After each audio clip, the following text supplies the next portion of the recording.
What is up, guys? Jake here with the next Coffee and Clash video. As always, please leave me questions in the comment section for future videos. Let's get to it. The first one comes from Jude Simmons. Do you see yourself staying in OneHive for the rest of your Clash career, or maybe moving on to another clan like Cheatham did? No, I am ride or die OneHive.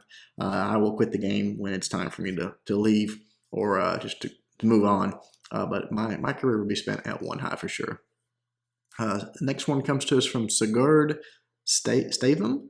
Hey Jake, I know it's a hypothetical question, but if you had to delete either Clash or Vainglory, which one would it be? Thanks for the great content. Been a fan since about 15,000. Awesome, dude. Thanks for the long time support. And I've been asked this question many, many times, and pretty much for the last 6 months that I've been playing Vainglory, I have to say, in the current state of the games, I would pick Vainglory. I would go with that. I would delete Clash. But that's not to say it'll always be that way or that it always has been that way. I think at one time, when I talk about the golden era or the golden age of wars and all that was going on in Clash, it was by far my favorite game. But, just current state with all that's going on, all the cheating that's rampant, all the different things, the lack of innovation, the lack of new features, all the stuff that we've talked about at length over the last, 8 months or so, I would have to say I would delete Clash, unfortunately. But that could change. That could change going forward. So we'll see what kind of decisions the Clash team makes and where the game goes. Julius, is that Kaiser?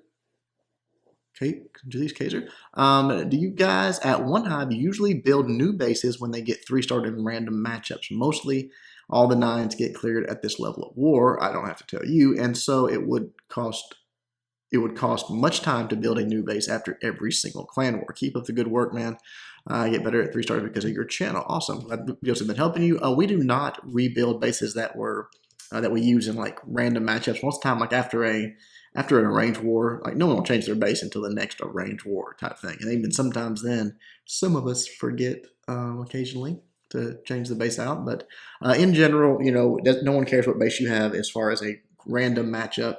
But when we get a tough one or when we get a range war, you're pretty much expected to have a new base that's not on YouTube, so someone can just go watch it. Tejas Karande? Jake, if you were a developer at Supercell working on troops/heroes, AI only, which troop heroes AI would you fix and why? Greetings from FPC India. Very cool, FPC India. Nice, man.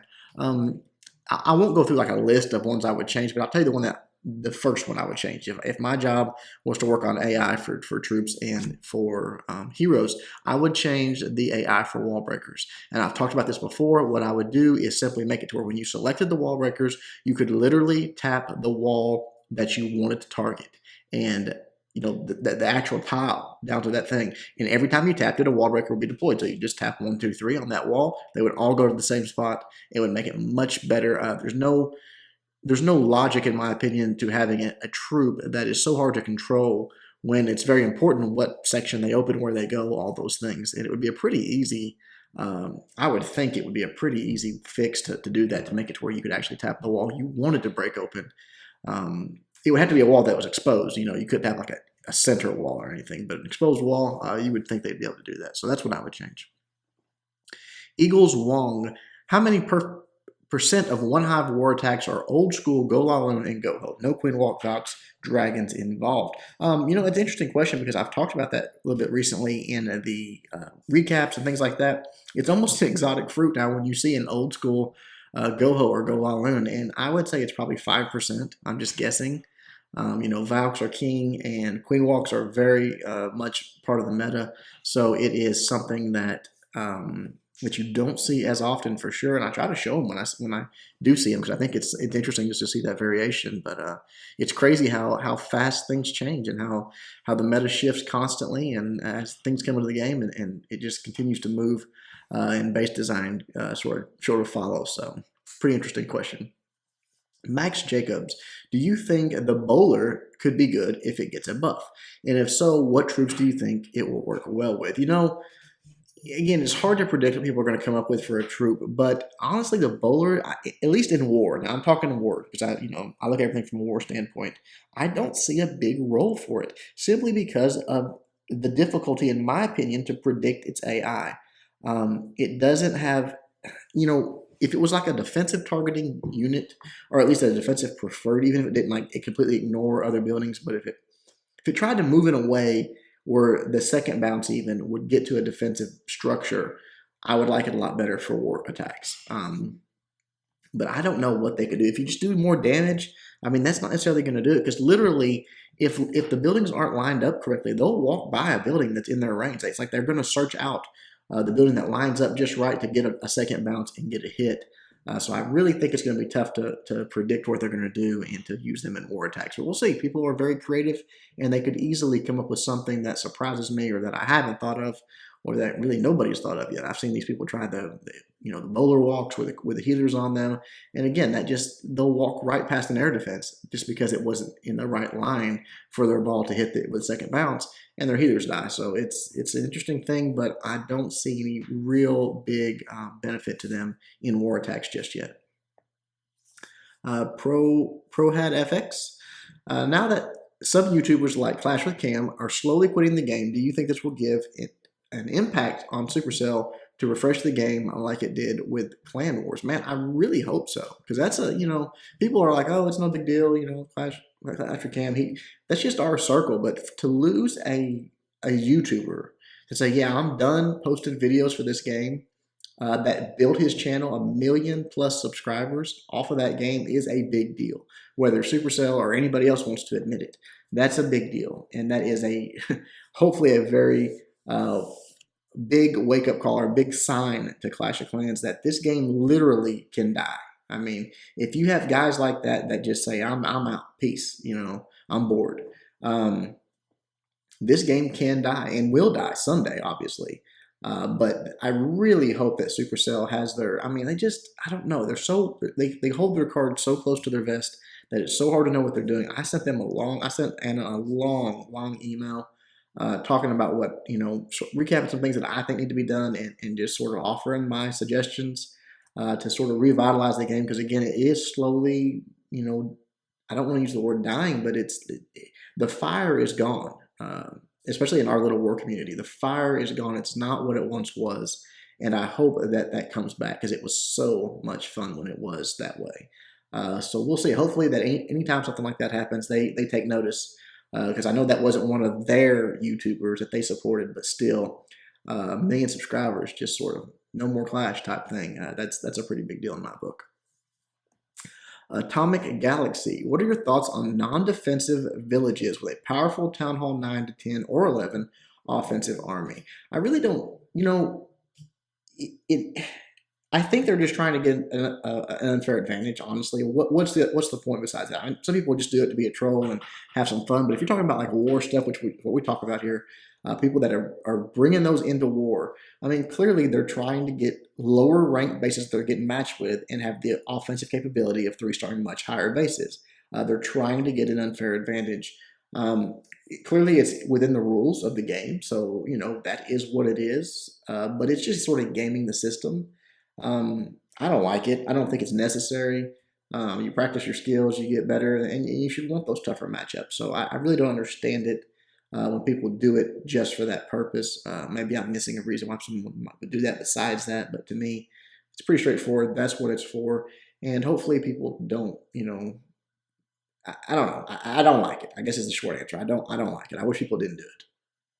In war, anyways. If you want to do it out in the wild, I guess who cares? You get your base 3-star, you just want to have some fun. That's cool. But in wars, I wish we didn't see it. Polyblocks. Hey Jake, I'm one of your new subscribers. Very cool. Welcome to the channel. It's kind of weird because you forget that every day you get new subscribers, and there's new people that have not seen the videos or not seen the channel. So welcome to all of you new guys, and to Polyblocks especially. Do you like listening to music when you play? If so, what kind of music do you think listening to music helps raids? Thanks for helping me suck less. I don't. I really don't listen to music. The only time I'm listening to music is when I'm streaming. Then we play the tunes there, and it doesn't really bother me. It doesn't distract me or anything.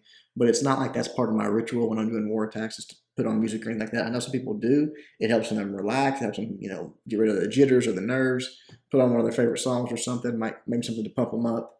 But that's just never been part of my routine. I just get in a quiet place, a comfortable position and, rub my hands together and get ready to attack. So not part of my deal, but I have heard people that do that. Maybe even have a specific song they listen to every time they get ready to do an attack, or if nothing else, just to have that music to, I don't know, distract them from the nerves of the war attack. Armando Martinez Jr. Why do you think Supercell has not released any merchandise for Clash of Clans? I don't know about you, but I'm a grown man in his 30s, but I'd buy a bunch of stuff to put on my desk at work. Bobblehead, Hog Rider, Clan, Castle, Piggy Bank, t-shirts, Town Hall, Town Hall, what does that say? Sensi? I don't know what that's supposed to say. I don't care. I'd probably buy everything. Dude, I hear you. And I talked about this back like last October at Clash, like before ClashCon. It blows my mind that they have not done this. I mean, they are literally just saying, nah, we don't want all those millions and millions and millions of dollars they would make off merchandise for Clash of Clans, especially when it was in its prime, in its heyday. You go back 8 months, a year ago, when it was just the biggest thing out there. I just cannot believe, even if they had to just hire or, farm it out, just say, okay, we're not going to have anybody from our team messing with it, but we're going to hire a marketing company just to produce the stuff and sell it. Man, you're talking about hundreds of millions of dollars they could have made that they literally are just passing on. And so I wish I had an answer for you. I wish they would hire me to do it because I'd take care of it for them for a very small percentage because I know how much money would be made from it. So Supercell, if you're listening and you want someone to head up your merchandising department, I'm in. I will do it full time for you. I'll quit my job tomorrow and do that for you. So hit me up. CJ Akuba. What troop do you think is most vital to 3-star attacks? I won't tell you a specific troop because I think a lot of different troops can do it. But I will say, as I've said before, defensive targeting troops are everything. Pretty much any 3-star attack you see ever, it revolves around that. The ability to take out specific defenses and say, I want to clear this section to where my troops can move through or funnel this direction or whatever is crucial. And that's why anytime someone asks me, hey, what would you like to see in a new troop, or what would you like to see in this or that, it's all revolves around those defensive targeting troops. For war guys, that's everything. In farming and things like that, it's totally different. Trophy pushing, it's totally different. But for war guys, it's everything. If you can get rid of all the defenses, the rest of it's easy. You can clear the base. It's just a matter of having enough time to do it. So what I would say to that question is I would like to see more defensive targeting troops, maybe even changing something like like I said before, the bowler, maybe changing him to a defensive targeting troop. I don't know. I just want to see more ways to break down a base, to analyze it, say, okay, this is the most efficient way, army comp-wise and time-wise, to take this base out, and to have a few more options for that, I think would be great. Hopefully that is coming. There's still room for more troops. You got to assume there's going to be more troops coming, hopefully sooner than later, and I pray that they are defensive targeting. All right, our last one is from Carson Sublime. Jake, on the next Coffee and Clash, can you please do your best impression of the new Valk sound, of the new attack sound that the Valks make? I think that would be funny. Dude, I would probably have done that for you, except for one problem. I've never heard the sound the Valks make because I play with my sound off and have since day one. I can't imagine, when I hear a video or something like that with the sound on, all the people making their noises at once, the bombs going off, the archers, it drives me insane. I can't imagine anybody playing with sound. I know some people do it. But for me, it is always, always off, and I don't ever plan on turning it on. I might, now that you ask me that, just to see what it sounds like, but yeah, I have no idea what the new sound is as of right this moment. All right, guys, that is it for this one. Hope you enjoyed the questions. Hope you enjoyed the text in the background. Again, please leave me questions for future videos. I love you guys' questions. They're always so much fun. I love interacting with you guys like this. Until next time, Jake from OneHive, doing my best to help you guys suck less.